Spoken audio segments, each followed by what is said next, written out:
Hey everybody, so this is recapping what we talked about this past week. It's our third week in the SALT series, and the question we asked this past week was, how valuable am I? Right? That's a big thing because we as Christians believe that everyone is amazingly valuable, but sometimes we don't feel like it. And in fact, most people in the world feel like they're not very valuable. So what do we do with that? Let's think about this. We all do it. We all look at people and size them up, be it by the way they act, the way they look, or maybe even the way they smell, right? Like we size up people, we say, this is what that person is like, right? We all feel pressures of it too, right? We feel people judging us, trying to tell us how much we're worth, how valuable we are. We don't want to be the kid with the weird clothes or the dumb haircut, or we're scared to say what we think because we think people might make fun of us, right? Um, so, because deep down, we all want people to like us. We all need affirmation, and we try and find it from other people. But maybe that's not the place we're supposed to find it. I want you to think just about yourself. Is there something that you're really self-conscious about? Is there something that you're just like constantly worried about that people are gonna like pick on you from, right? Like you're trying to use that thing to determine how valuable you are. And there's something very wrong with that. Like for me, when I was in school, I was super scrawny. Like I'm not strong now, as you can see. This is not a bulging, giant, awesome muscle. But I was even scrawnier when I was in high school, right? And I was like, oh my gosh, I'm just like the scrawniest kid. Nobody would like me because I'm like such a wimp, and I'd always try and work out. And guess what? I'm still not very strong. So, um, but I realized that it was something that wasn't going to make me more valuable. It wasn't going to make people like me more. And even if it did, like those people probably wouldn't really be good friends, right? So these things that we try and use to determine our value often aren't worth using. They're not good measuring sticks, right? So we all have stuff that we don't like about ourselves or stuff that we're self-conscious about. But I want you to hear what Paul writes in 2 Corinthians chapter 5, verse 17. He says, when someone becomes a Christian, he becomes a brand new person inside. He is not the same anymore. A new life has begun. Meaning no matter what you were like before, everything is completely new. You are not the same person inside as you were before, right? When we give our lives to Jesus, he forgives all of our crud. It's like if you take a Jeep and you go out in a field where there's a bunch of mud and you get mud all over it and you just wash off all the crud. That's like what Jesus does for us, right? That's the picture that baptism gives us. Our lives are washed clean. And more than that, we die to our old selves and we give up our selfish ways and all of the gunk that has been built up because of our selfishness. And we're raised to this new life in Jesus, right? Like that's the most amazing thing. That's what baptism symbolizes. And that's something that shows us how valuable we are.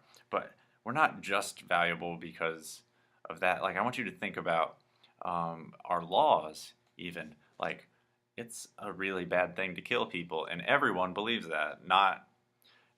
It's not just people who are Christians. Like everyone's like, yeah, that's against the law. That's a bad thing. Why do we think that? Because we think human beings have this inherent value in them, that no matter what, that every life is valuable and precious. Where do you think that idea comes from? Because if we were just merely created by happenstance and, stuff just popped up because of like lightning strikes and weird bacteria and we've grown into this, like if someone died, it shouldn't matter because that's just nature taking its course. Right? There would be no sanctity to human life. There'd be no reason for us to be upset about it. There'd be no reason to make laws saying we couldn't kill people because then it would just be the strongest people winning, right? And that's the way nature is supposed to be, right? So that way the species can be the best it can be. But that's not how we do it, right? We take care of people.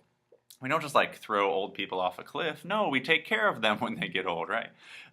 We don't hurt people who are sick. Like we have hospitals, right? We believe as a whole world society that people are valuable, right? Now, there are people who don't believe other people are valuable, but they have a warped sense of what it is. But most of us believe that there is some value in every person. And we get this from God, right? We get this from Jesus. Think about it. Jesus came down as a person and suffered for us. He got nailed on a cross. He was beaten and whipped. He died for us because he thought we were that valuable. So whatever you're thinking about, whatever stuff you're self-conscious about, however you are trying to to measure your value, stop, because nothing's going to make it better. We've talked about before how there are supermodels who think they're still ugly, right? They're supermodels, like that's what they get paid to do, just to look pretty, and they don't think they're pretty, right? There are rich people who are rich, and guess what? It doesn't make them feel any better, right? There's nothing in our society that will make us ever feel perfect. There's nothing that's going to make us feel valued, right? Because we're all just trying to measure ourselves by something and feel valued by it. Either that, or it could just be having as many friends as you can have or whatever.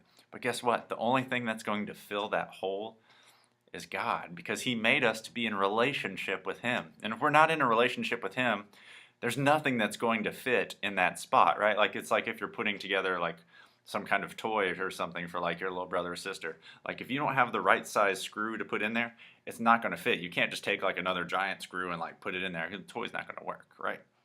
It's the same thing with us. There's a spot in us that's made for God to be in a relationship with him. And if we're not in that relationship, it's not going to work out right. So quit trying to find our value in other things, in people, in money, and how we look, and how people think we act, right? Like, none of it's ever going to be enough. But remember that Jesus died for you because you already are enough.